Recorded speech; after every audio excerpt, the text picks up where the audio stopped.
존 플라벨의 은혜의 방식 23번째 5장 그리스도를 적용하시는 성령의 역사 첫 번째로 살펴보도록 하겠습니다.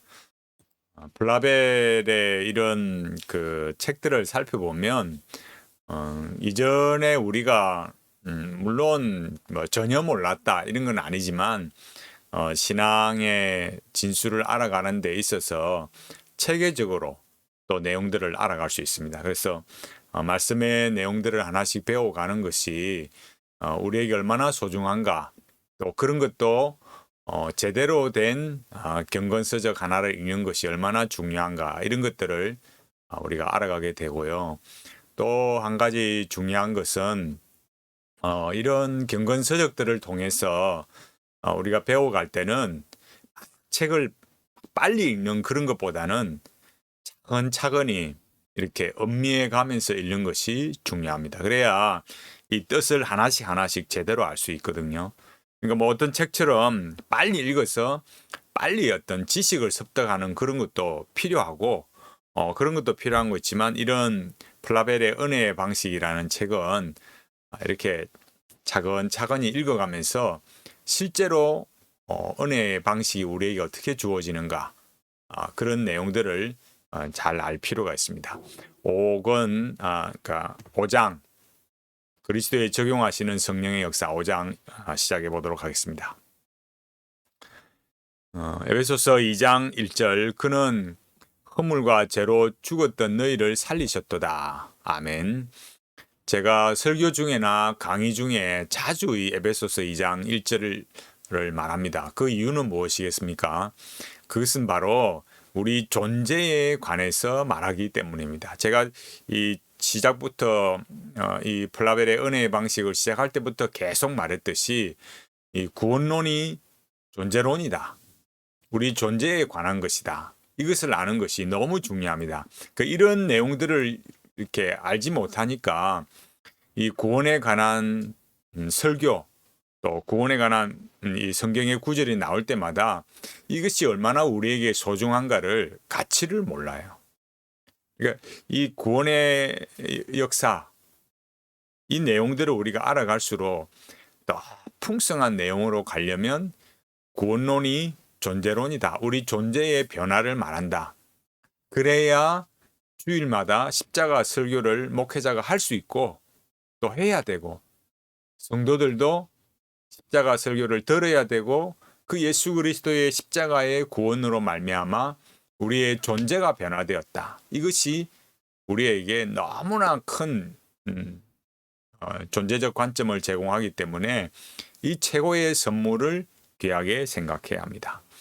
지금까지의 강론들을 통해서 우리는 그리스도와의 연합이 가지는 일반적인 성질과 그것을 가능하게 하는 방편들을 살펴보았습니다.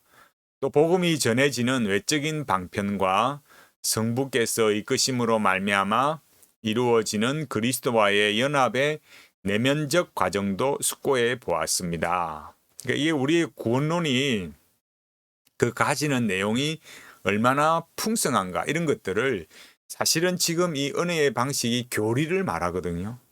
그러니까 교리를 안다라는 것을 많은 사람들이 교리는 뭐 고리타분하고 이런 방식으로 생각해서는 안 된다는 거예요. 보다 더 이 성경의 내용을 효과적으로 잘 이렇게 이해할 수 있도록 교리 체계가 우리에게 제공하기 때문에 그냥 성경만 읽는다.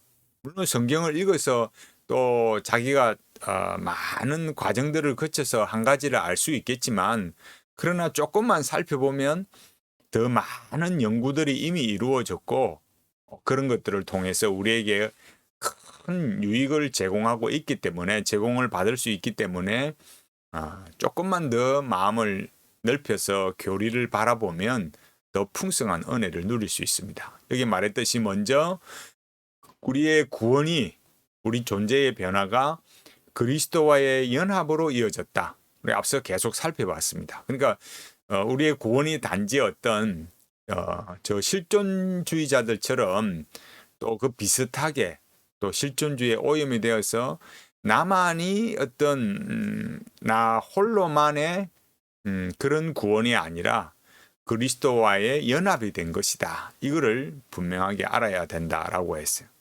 그래서 그런 복음이 전해지는 외적인 방편, 또 성령님께서 그러니까 성부의 역사로 말미암아 그 성령님의 역사하심으로 이 그리스도 연합이 이루어지는 그런 내면적인 과정, 그것도 살펴봤어요.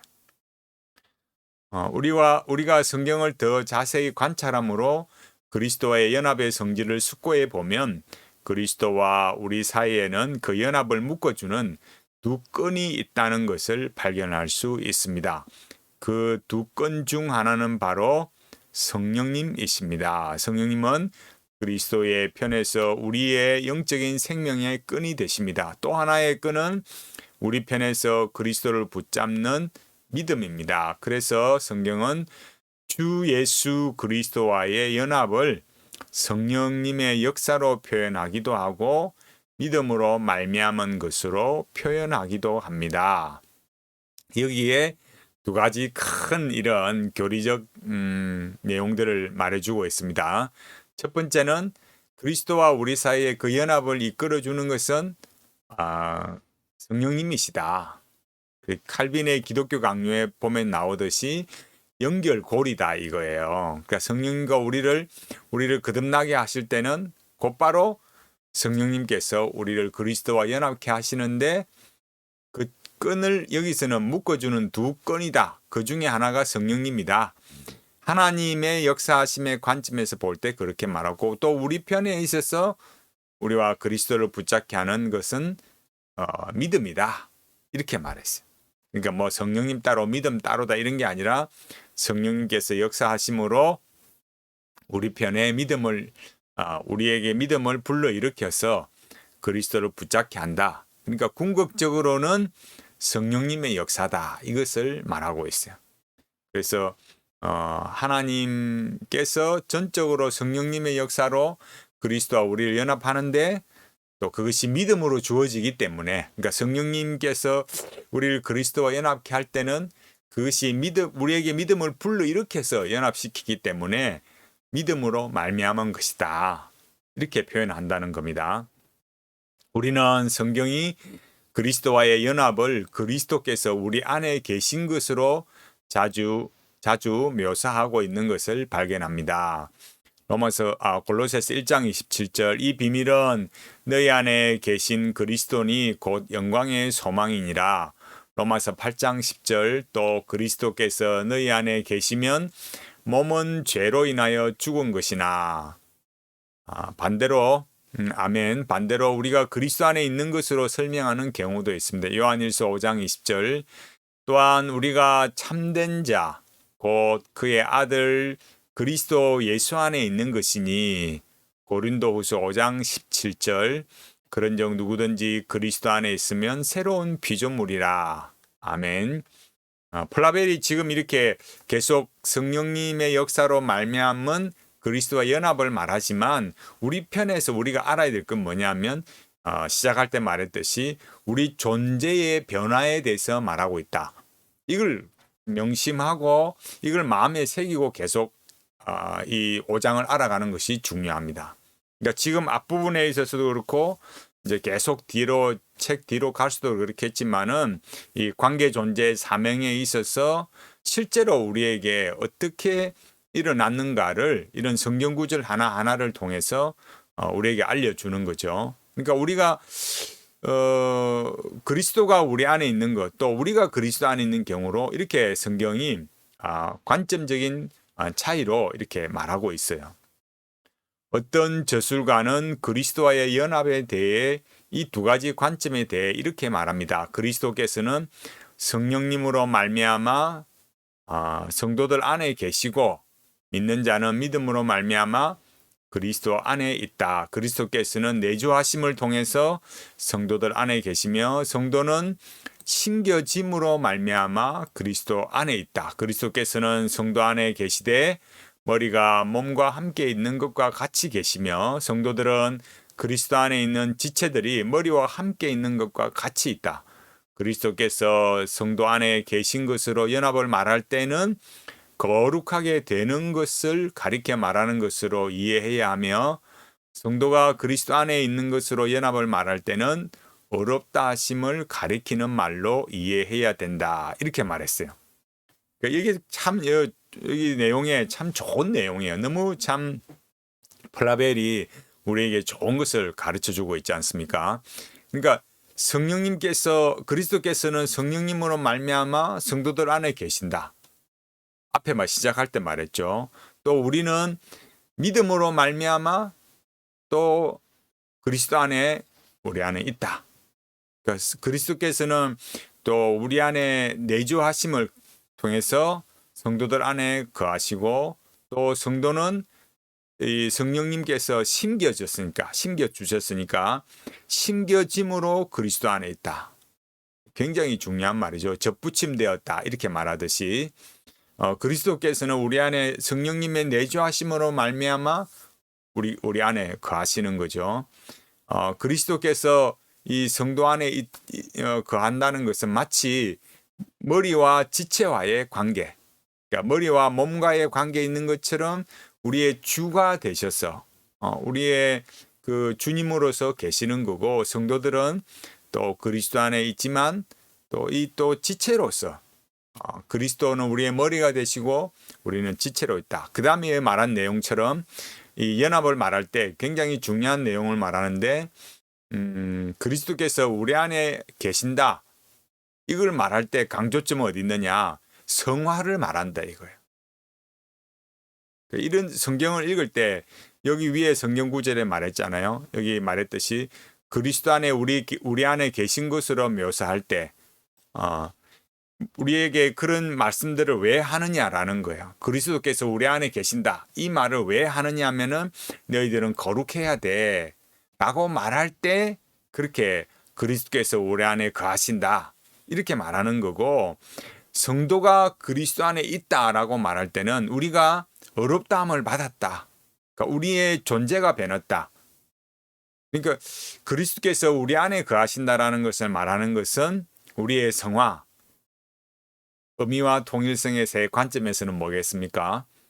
사명적 관점, 상황적 관점으로서의 변화를 만들어내도록 건면하기 위해서 그리스도께서 우리 안에 계신다라고 말하고, 우리가 그리스도 안에 있다라고 말할 때는 우리의 존재적 관점을 확인하기 위해서, 그러니까 우리가 징의를 받았다, 우리가 어렵다함을 받았다, 징의를 받았다, 이런 것들 말하기 위해서 그리스도 안에, 그러니까 우리가 그리스도 안에 있다 이걸 말하고, 앞에 것은 성화를 말할 때는 사명적 관점, 상황적 관점을 말할 때는 그리스도가 우리 안에 계신다.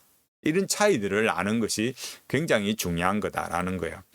우리가 예수 그리스도를 잡을 수 있는 것은 예수 그리스도께서 먼저 우리를 잡으셨기 때문입니다. 우리가 먼저 그리스도를 붙잡을 수는 없습니다. 생명의 원리가 먼저 우리 속에서 효력을 발휘하기 전에는 우리로부터 살아있는 믿음의 행사는 나올 수 없는 것입니다. 이 말의 내용이 뭐겠습니까? 지금 이제 확인하고 넘어가려는 거죠. 그러니까 그리스도께서 우리 안에 계신다. 우리가 그리스도 안에 있다. 성화의 관점이냐, 칭의의 관점이냐, 사명이냐, 존재적 관점이냐, 이거를 딱 말은 해놓았지만 오해하지 말라는 거예요. 어떤 오해요? 우리가 그리스도를 붙잡을 수 있는 것처럼 우리 안에 우리의 어떤 남다름으로 열심으로 그리스도를 붙잡을 수 있는 것처럼 생각하지 말라는 거예요.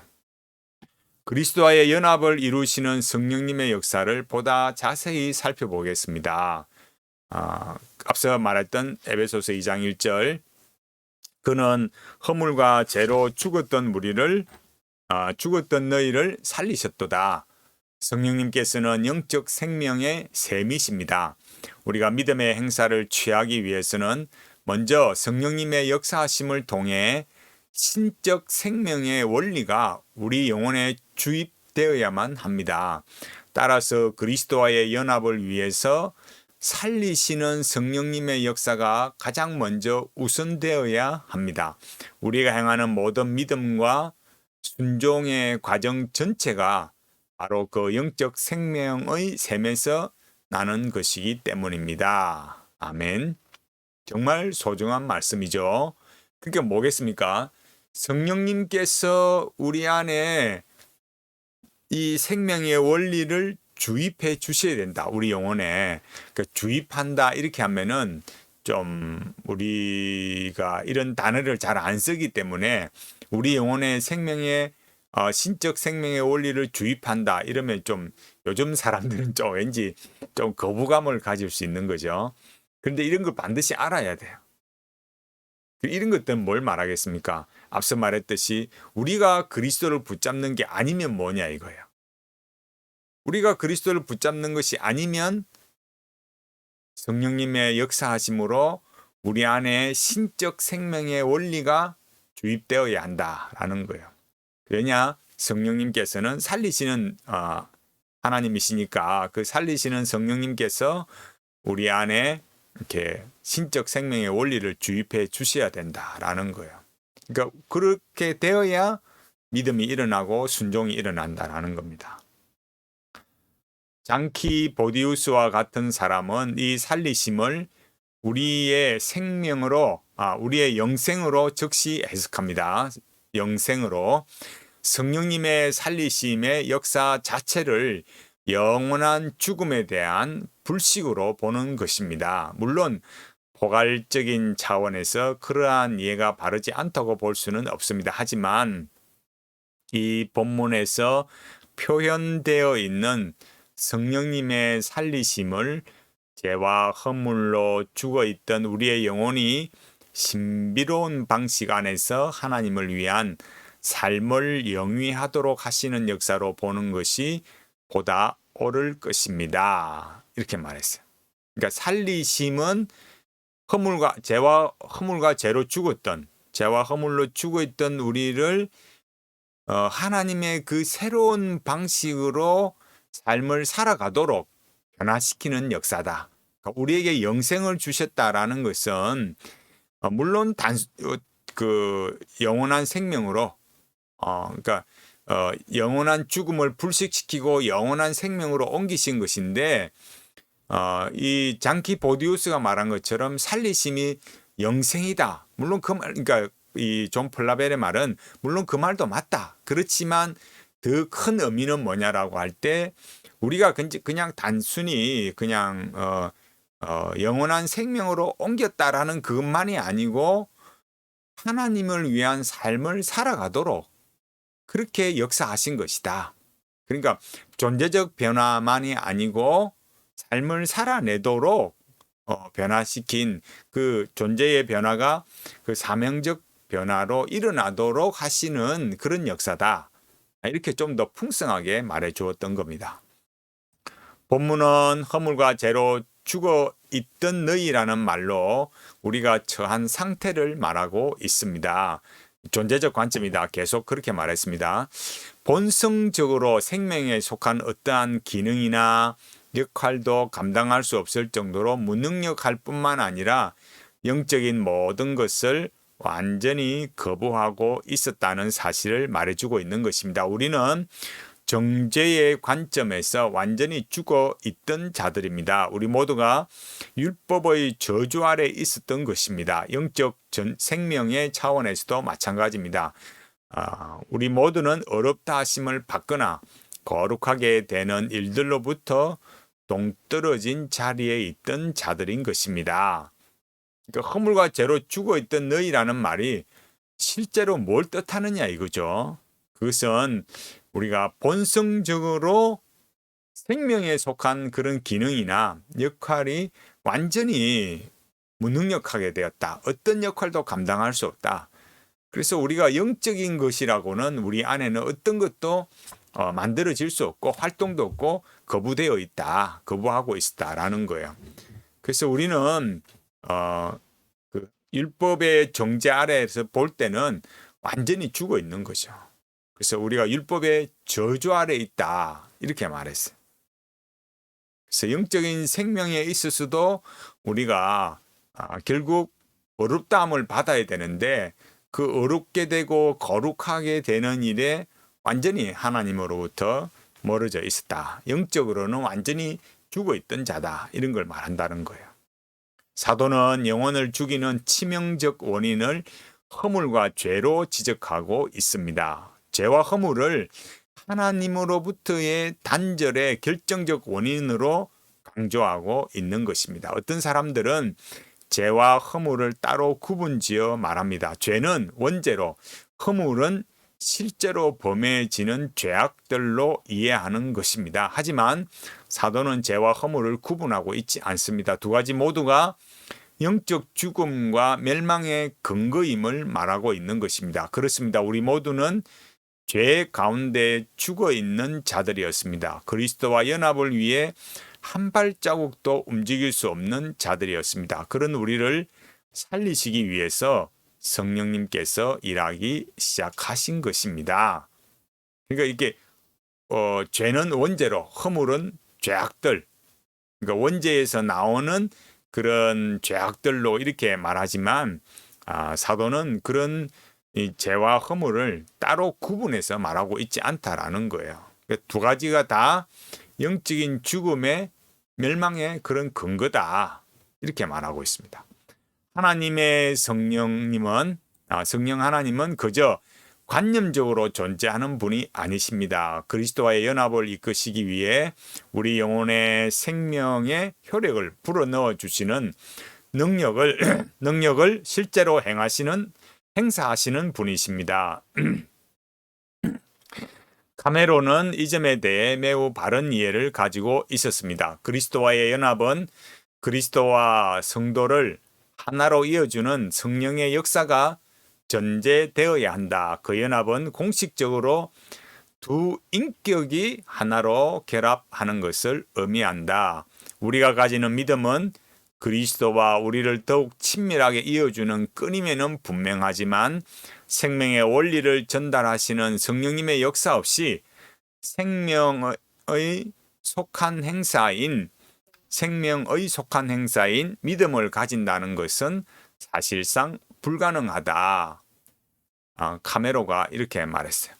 그러니까 성령님의 역사가 없이는 안 되는데 그 성령님의 역사는 이렇게 어떤 이념적이거나 그러니까 어떤 개념적이거나 어떤 지식적이거나 또 어떤 이런 원리적으로 이렇게 많은 게 아니라 인격과 인격 두 인격을 하나로 결합시켰다. 이것이 굉장히 중요한 거죠. 왜 그래야 되느냐?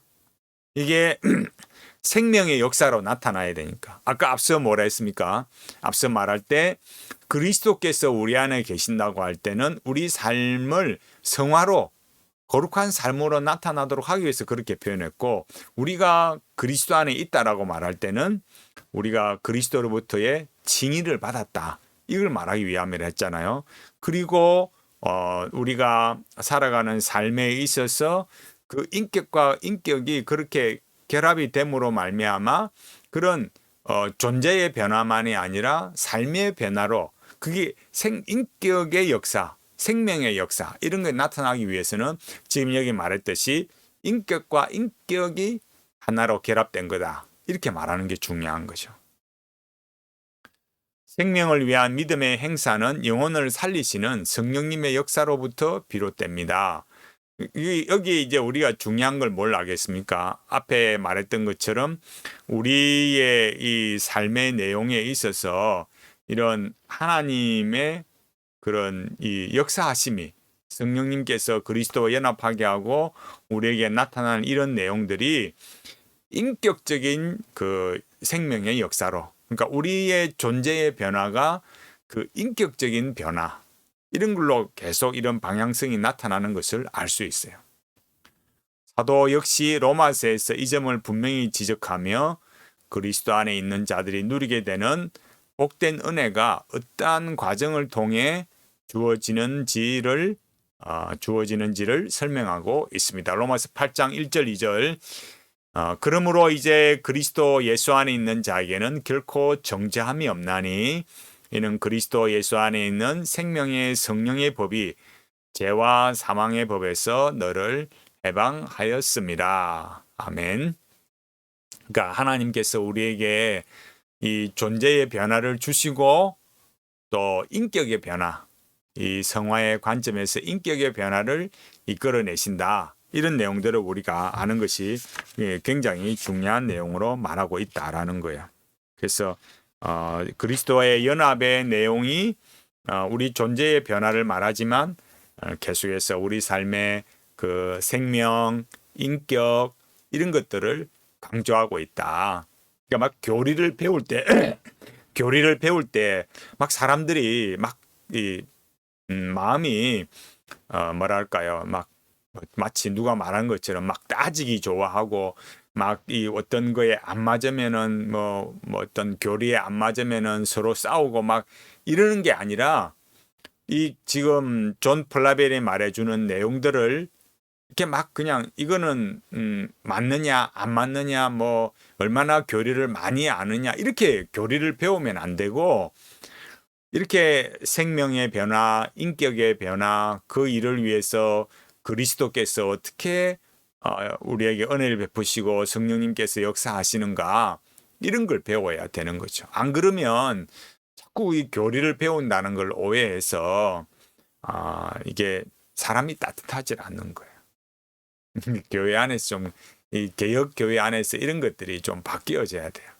그래서 성령님의 역사하심이라는 것이 우리에게 얼마나 풍성한 자산을 제공하는가, 얼마나 많은 참 이 자산을 우리에게 주셔서 그리스도와의 연합 속에서 성령님의 역사하심으로 이 영혼을 살리시는 변화, 이 존재의 변화, 그 거룩이라는 것이 생명의 역사, 인격의 역사로 나타나야 된다.